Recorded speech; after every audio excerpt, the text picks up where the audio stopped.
These new terms, particularly that Robert Mueller must show proof of Trump wrongdoing to agree to an interview. You actually have said that you don't think that Mueller would even agree to it. So why do this dance? Why not just tell the special counsel, sorry, no interview? Well, we'd like to know if there's any factual basis for the investigation originally, or they've developed one, because we can't find one, nor can anyone else, nor have they, with all the leaking they've done, even leaked one, which I think would have happened immediately because they want to justify themselves. The fact is, I should correct it.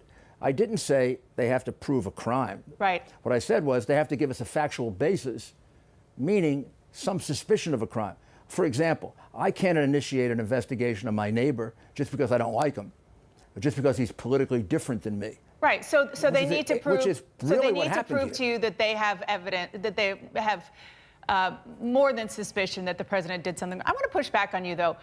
Of course, there is a basis for this investigation. The whole investigation started back before the special counsel was even appointed, based on information that the FBI and Justice Department got from sources dealing with a whole bunch of people related to the Trump campaign. So it's a little bit of a red herring to say there's no basis and there's no evidence for this investigation.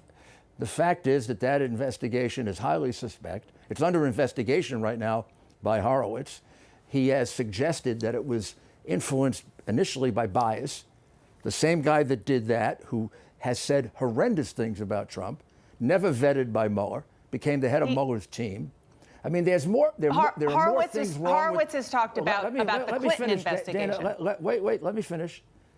But then the guy who ran it was made in charge of this investigation and has unbelievable bias against President Trump. Now, how you can say that that's a legitimate investigation, well, then there are no illegitimate investigations.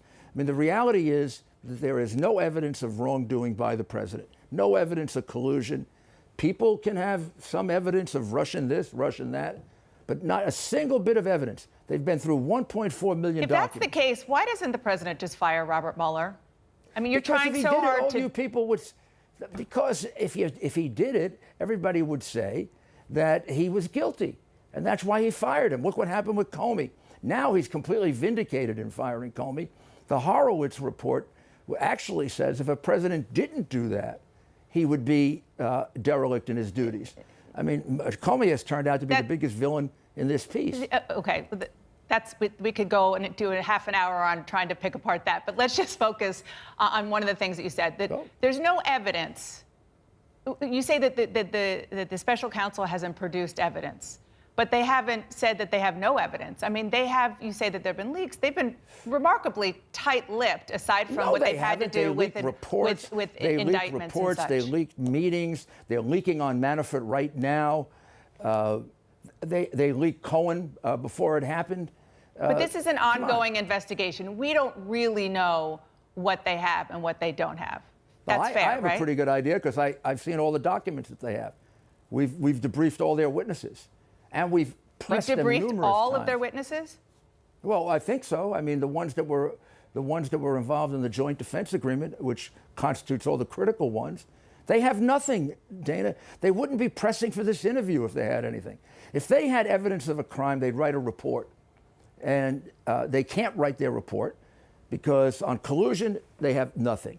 Okay. On obstruction, they have a constitutionally suspect theory that you can charge a president with some kind of crime for exercising his duties as a president and removing the worst FBI director in history that Hillary Clinton would have removed. Well, we're going to wait and see what evidence they have. But on this question of the interview, you well know that Robert Mueller could issue, if he really wants the interview, he could issue a subpoena.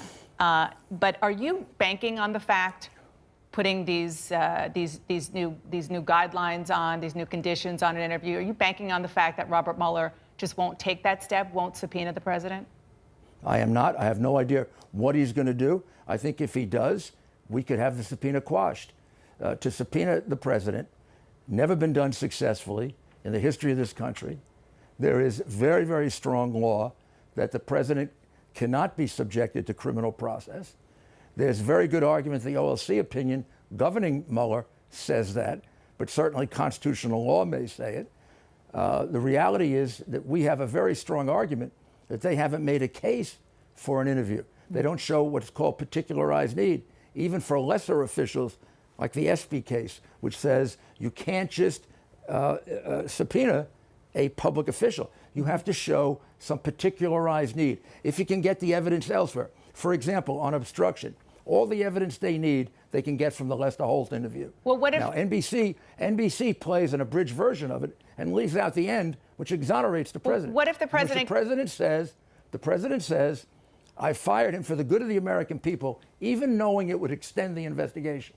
That's a complete defense to obstruction. What if the special counsel presents you with things that he wants to ask the president that he can't get elsewhere, which has been the standard for a presidential interview? Will the president then comply with the interview? That would be that as long as he gave us the basis for his investigation and his continuing it. You talk about the counterintelligence investigation. Well, we know it happened. We know it's highly suspect because the people doing it were extremely biased. We know they came over into this investigation. What we don't know is, did they find anything? Honestly, they didn't. I think we also have to realize there's a legal challenge. We don't know that yet. I just need to say that on the record. That's your suspicion, let me say but we don't know that yet. I am willing to say that based on my analysis of this and Sekulo's and even John Dowd back at the beginning, I've never seen a situation in which we press them for, what do you have? You want them to testify. Tell us what you have, and they go mum on us. Usually that means they have nothing. When I wanted to get a witness to testify, I gave them at least one good fact that would shake their day.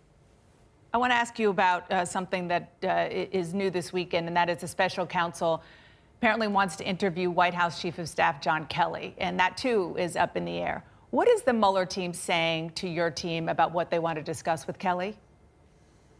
They're not. They're dealing with Emmett Flood, the president's special counsel for this investigation, as is the right thing to do.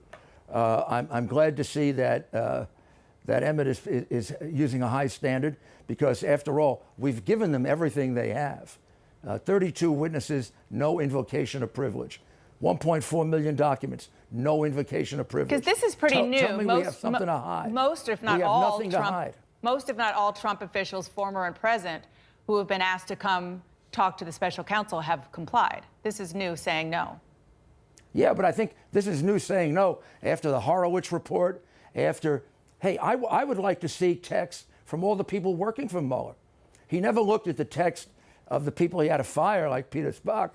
What about the people who supported Hillary Clinton, gave her $36,000, cried at her victory or funeral party? What about their texts? Did they write similarly very, very prejudiced things about the president so that they shouldn't be involved in this investigation? Mueller never found that out. It had to be forced on him. He didn't vet anybody. Are you trying to delay this investigation, at least the conclusion of the investigation, until after the midterms? I want to get it over with. Until after the midterms? Would you rather, at this point? Nope. No.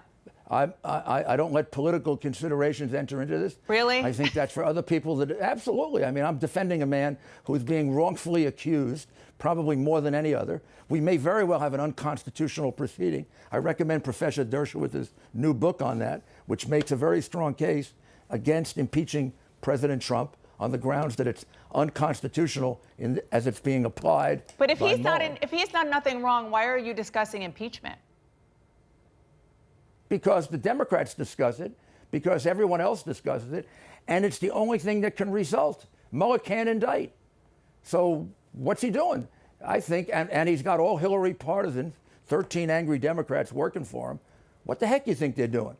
I mean, you got people like Maxine Waters, and I'd have to be an idiot not to hear what they're saying. She basically has written off the Constitution. It says high crimes and misdemeanors, treason and bribery. She says we can impeach him for anything we want. To be clear, for the record, and you know this, the leaders of the Democratic Party right now are saying we're not going there. But let's move on. Let's move on from that. I have to listen to all the people in the Democratic Party, not just the leaders, and they could be lying. They could be lying because they don't want it as a campaign issue. You don't think Nancy Pelosi wants to impeach him? Give me a break. Last week, Michael Cohen gave an interview and said family and country, not President Trump, is his first loyalty. And that same week, Mr. Mayor, he scrubbed all mentions of Donald Trump from his Twitter bio. You've said in the past you don't think Michael Cohen will flip. Do you still believe that? No, I don't think. I mean, I don't know what he has to flip over. What I do know is there's no evidence of wrongdoing with President Trump. So we're very comfortable. If he believes it's in his best interest to cooperate, God bless him. He should cooperate. I think the man has been horribly treated by the people he's going to cooperate with, but that, sometimes you have no other choice. I do not expect that Michael Cohen's going to lie. I think he's going to tell the truth as best he can, given his recollection. And you are confident that that truth we're home involves free. nothing that is negative or even worse for President Trump? Yeah, I'm very confident of that, and I think we all should be, because Mueller would not have given it away if it had any hope of producing evidence against the president. And one last question. He didn't want to go beyond his mandate. You mentioned a joint defense agreements that your team has with some of the witnesses. Michael Cohen has been one. Does the Trump team still join in their defense with Michael Cohen's team? Meaning, do you still have this joint defense agreement? Dana, I'm not sure I'm allowed to comment on that. I mean, those are attorney-client privilege, and it involves a lot of other people.